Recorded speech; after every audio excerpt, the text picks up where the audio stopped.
Okay, wanted to film a quick video here, just outlining some of the lessons that I learned from being a top producing closer for 14 months selling info and tech. So I started out in this space in early 2020. I started out as a closer for a pretty well-known info offer / tech offer. Before starting there, I had pretty much no experience in sales or knowledge regarding sales, just very surface level stuff. By the third month there, I was one of the top producers. I was at the top of the team consistently for over a year and closed 64 accounts worth over $500,000 in cash collected. Since then, I've generated about $3 million in 2 years in deals, and am now working with startups and startup founders to scale their offers more quickly and effectively than they thought possible.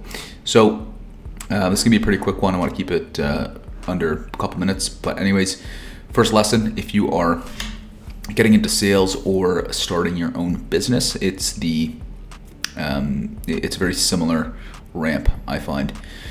So if you're starting a new company, it could be software, it could be services, it could be lead gen, it could be whatever. Activity levels need to be insanely high to make up for a lack of experience or skill. Or if you're starting a business, for a lack of results or proof.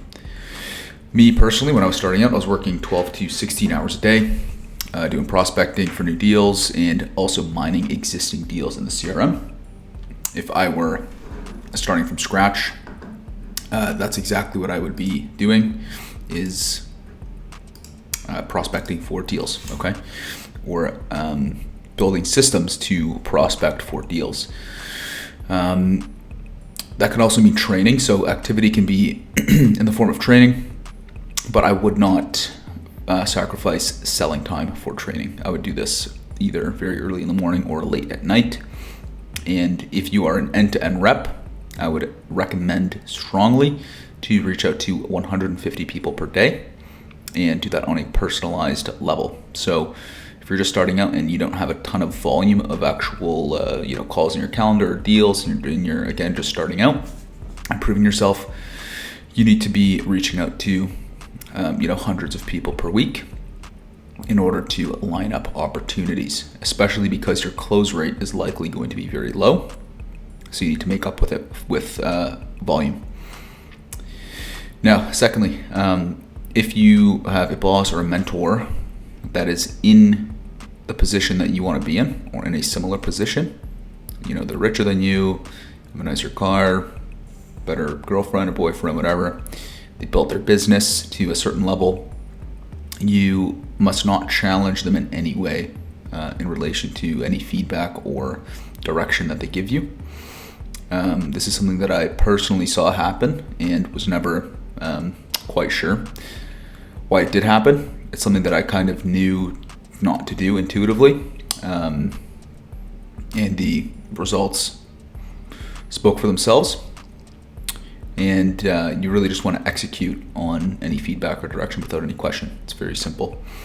So that is a huge kind of point of growth. Right? If you're getting feedback and mentorship from somebody, there's no point in challenging them or not doing as they say to spec. And then lastly, momentum. Okay, so do everything in your power to gain as much momentum as you can, and do everything in your power not to lose the momentum.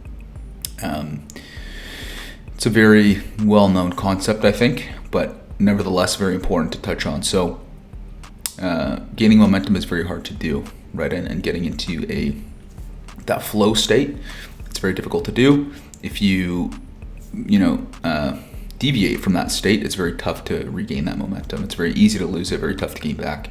So during that time, you want to eliminate all distractions, like some of the ones that I jotted down here, until you are happy with where you are and where you want to be, and until you can either put systems in place to help you not lose momentum if you are not working 16 hours a day. But if you want to do that and you're okay with doing that, that's completely fine. You can also do both. But anyways, just don't lose the momentum. It's pretty simple.